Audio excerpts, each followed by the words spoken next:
কেনে লাগিলে যেতিয়া আপোনাৰ শ্বৰ্ট ফিল্ম আপুনিয়ে প্ৰডিউচ কৰা অগ্নিস্নতা ইমান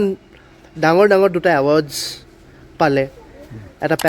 Indian panorama film festival award পালে আৰু এটা দাদা চাহেব ফাল্কে এৱাৰ্ডটো পালে, আপোনাক আজি এজ এ ৰেচিপিয়েণ্ট কেনেকুৱা লাগে? খুব ভাল লাগে, কাৰণ মই অগ্নিস্নতা নামৰ যিখন চুটি ছবি কৰিছোঁ অলপতে, সেইখন 25 মিনিটীয়া এখন ছবি, আৰু তাত মই বিশেষকৈ বাৰ্ণ ৰোগীসকলৰ কি সমস্যা সেইবোৰ দেখুৱাইছোঁ, আৰু আচলতে আমাৰ প্ৰাথমিক সাহাৰ্য কি, ফাৰ্ষ্ট এইড কি, আৰু তাৰোপৰি কি নকৰিলে আমি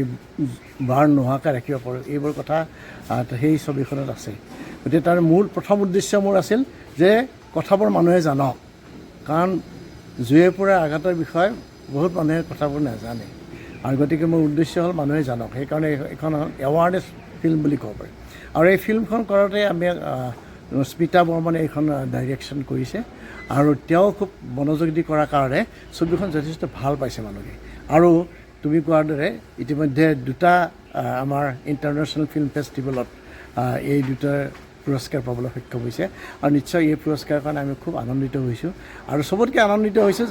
আনন্দিত হ'ম আকৌ যাতে যেতিয়া আমাৰ ছবিখন দেখিম যে সকলো ৰাইজে চাইছে, সকলো ৰাইজে কথাবোৰ বুজিছে আৰু সেইবোৰ পালন কৰিবলৈ চেষ্টা কৰিছে।